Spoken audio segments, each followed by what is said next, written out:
السلام عليكم يا شباب. النهارده ان شاء الله الجزء الثاني من سلسله المحادثه اليوميه، ولو ما شفتش الجزء الاول هتلاقيني سايبهولك تحت في اول تعليق. يلا بينا نبدا ونشوف احنا معانا ايه النهارده. وطبعا ما تنساش الشعار بتاعنا وهو علمني اللغه من اهل اللغه.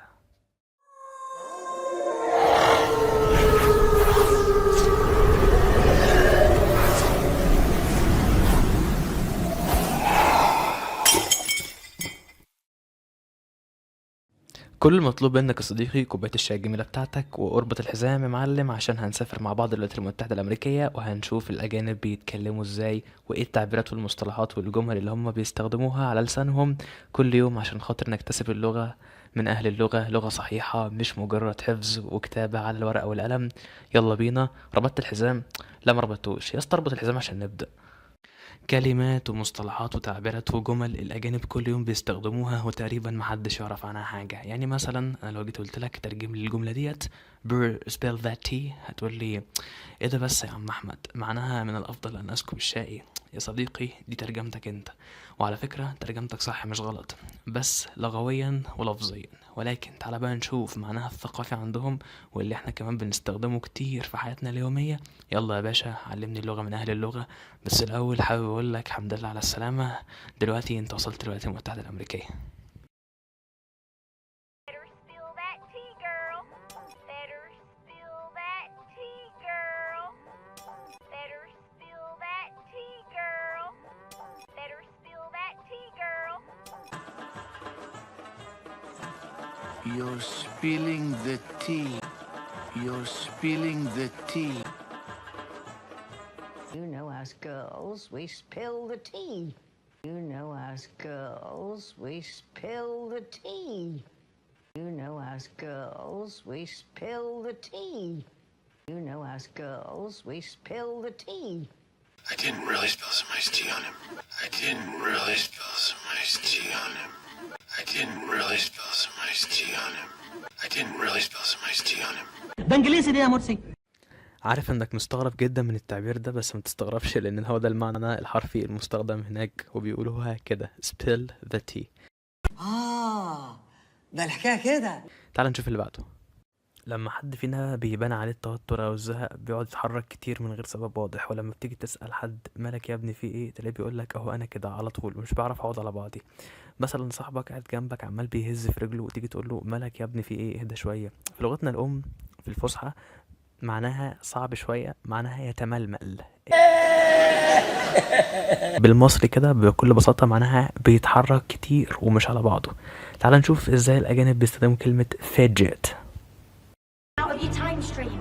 I'm trying to hide you, but you keep fidgeting out of your time stream. I'm trying to hide you, but you keep fidgeting out of your time stream. I'm trying to hide you, but you keep fidgeting out of your time stream. I'm only fidgeting like this. I'm only fidgeting like this. I'm only fidgeting like this. I'm only fidgeting like this. If you fidget, if you look away, if you fidget, if you look away, if you fidget, if you look away, if you fidget, if you look away. معلش ولو حاسس ان الفيديو سريع عليك شوية عيد تاني، احنا قعدنا سنين نتعلم غلط على ورق وقلم، فطبيعي تحس ان هو سريع عليك، فعيد كذا مرة وانت ان شاء الله تتقنها. احنا اللي عملنا في نفسنا كده. كلمة كلين يا شباب لو رحنا فتحنا القاموس مع بعض هتلاقي ان معناها متشبث. يا اخويا متشبث؟ لا وضح لي الكلام كده. بالمصري يا شباب معناها لازقة. انت مثلا كل ما بتيجي تفتح فيديو على اليوتيوب فتلاقي نفس الاعلان هو كل شوية عمال بيتكرر، فتقول ده الاعلان ده لازقة. تمام. او لما مثلا تيجي تخرج مع حد من صحابك فتلاقي صاحبكم ده راشق معاكم في كل خروجه، لازقة لازم يجي معاك في كل خروجه. تعال نشوف ازاي الامريكان بينطقوا. She's very clingy. She's very clingy. She's very clingy. She's very clingy. Seriously, he's clingy. Seriously, he's clingy. Seriously, he's clingy. Seriously, he's clingy.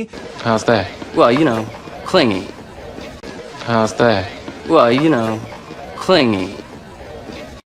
How's that? Well, you know, clingy. How's that? Well, you know.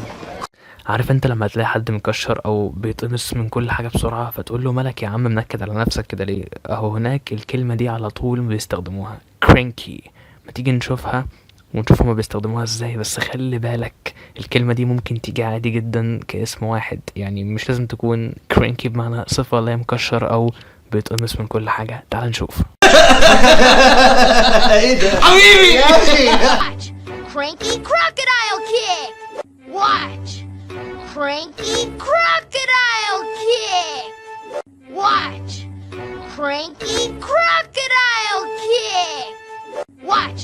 Cranky crocodile kick. I've known Cranky forever. I've known Cranky forever. I've known Cranky forever. I've known Cranky forever. I'm gonna get cranky. I'm gonna get cranky. I'm gonna get cranky. I'm gonna get cranky. You know Mama's cranky. You know Mama's cranky. You know Mama's cranky. You know Mama's cranky. لما تبقى في شغل ومطبق وعايز تنام على اخرك ويجي حد يهزر معاك هزار تقيل شويه، فتقول له اسطى انا مش فايق لك، انا مش شايف قدامي اصلا. او لما تكون في الجيم ومروح بعد تعب شديد جدا وعامل تمرينه صعبه جدا والكابتن مغتت عليكوا في اليوم ده، فتقول after that workout I was completely zonked. يعني بعد التدريبة دي أنا كنت على آخري. كلمة zonked بتيجي بمعنى مخدر، أو زي ما هنشوف دلوقتي بتيجي بمعنى شخص مغمى عليه من التعب أو تعبان جدا أو خلاص هو مش قادر على آخره. تمام. أو ممكن تيجي برضو فعل بمعنى يخدر أو خدرة زي ما هنشوف دلوقتي، والأجانب بيستخدموها كل يوم في حياتهم اليومية. She's so zonked. She's so zonked. She's so zonked. She's so zonked. Zambozo must have zonked out the entire town during the show. Zambozo must have zonked out the entire town during the show. Zambozo must have zonked out the entire town during the show. Zambozo must have zonked out the entire town during the show. مغفل يا فندم، مغفل. أتمنى تكون شفته وفهمت المجتمع الأمريكي بيتكلم ازاي. ايه ده المجتمع ده؟ هيسل مش بالله عليك ابوس ايدك ما تودنيش في داهية. معناها بالمصري وجع دماغ او شغلانه معقده. فتيجي تقول لحد بالانجليزي بلاش يا اسطى وجع دماغ او ما توجعليش دماغي يا عم، don't hassle me، يعني ما توجعليش دماغي. او مثلا لما تيجي تقول ايه ده فضل يزن عليا عشان خاطر اسلفه فلوس، he kept hassling me to lend him money. لا انساه. يلا نشوف في امريكا الناس بتقولها ازاي، واوعى تنسى الشعار بتاعنا علمني اللغة من اهل اللغة. Big a hassle. Well, no, that's too big a hassle. Well, no, that's too big a hassle. Well, no, that's too big a hassle. Well, This is not an interracial hassle. This is not an interracial hassle. This is not an interracial hassle. This is not an interracial hassle. وطبعا ضفت الشرف بتاعت الحلقة ديت الجملة اللي فاتت عشان كانت باللكنة البريطانية والحلقة باللكنة الأمريكية، ما علينا يعني. عارف لما تكون متوتر ومش على بعضك فصاحبك يسألك مالك يا ابني انت شكلك متوتر كده، اجمد كده ولا مش لا بص تقول له عارف يا عم ان انا متوتر شوية. طب دي ازاي اقولها بالانجليزي؟ ممكن تقولها بثلاث طرق. ممكن تقول I am a bit worried, I'm a little worried. وطبعا لو انت شفت الحلقة اللي فاتت ممكن تقول I am a pretty worried، يعني انا قلقان شوية. لو انت شفت الحلقة اللي فاتت شرحنا كلمة pretty وفرقنا بينها وبين كلمة very. مش ده اللي انا جاي اقوله لك، انا جاي اقول لك كلمة jittery برضو معناها متوتر، وكلمة worried برضو معناها متوتر. طب ازاي افرق بين الكلمتين دولت؟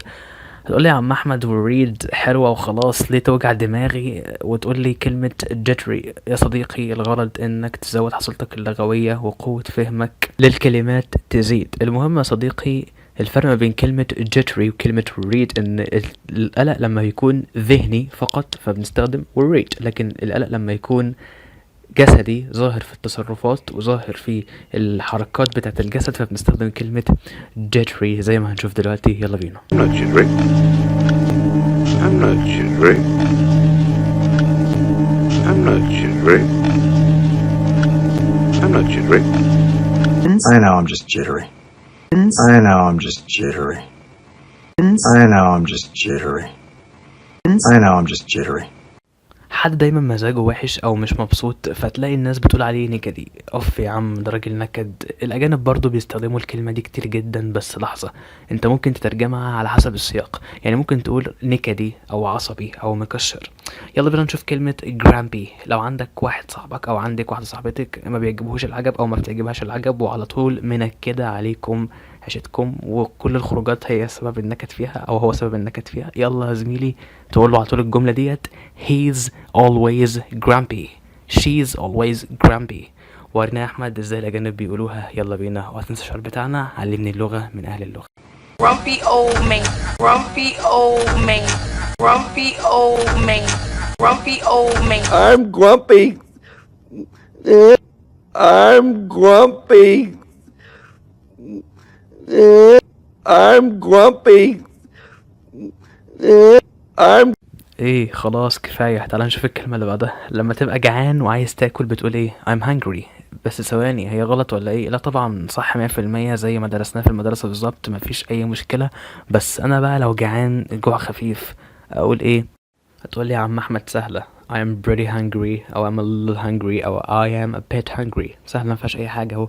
بس يا صديقي كلمة واحدة ابرد من كلمتين، والكلمة اللي معانا النهاردة هي كلمة peckish ومعناها جعان جوع خفيف. فممكن تقول I'm feeling a bit peckish او تسأل واحد صاحبك تقول له Are you peckish? Want some snacks? تعال نشوف مع بعض الأجانب بيستخدموها ازاي. From his travels. He may be peckish from his travels. He may be peckish from his travels. He may be peckish from his travels. I'm just feeling a bit peckish, I suppose. I'm just feeling a bit peckish, I suppose. I'm just feeling a bit peckish, I suppose. I'm just feeling a bit peckish, I suppose. عارف لما نبقى في الشتاء والجو برد وتبقى متغطي البطانية، اللهم دمها نعمة محفظة من الزوال، فتقول this blanket feels so snug. البطانية ديت دفيئة كده ومريحة، محسني بالراحة كده والدفء. اهو كلمة snug معناها مريح او دفيء. وعارف انك حافظ مليون كلمة بتساوي كلمة snug، بس حبيت اوسع مداركك. يلا بينا. You're snug on that perch. You're snug on that perch. You're snug on that perch. You're snug on that perch.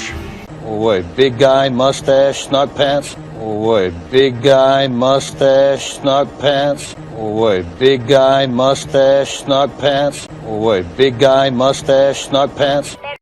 لو وصلت لحد هنا فحابب اقول لك عاش، انت اسطوره بجد. ما تنسوش تقولوا لي نكمل في سلسله المحادثه اليوميه ولا تحبوا نعمل سلسله جديده. ولو عجبك المحتوى ما تنساش الدعم بالمشاركه عشان غيرك يستفيد. وبس كده، سلام.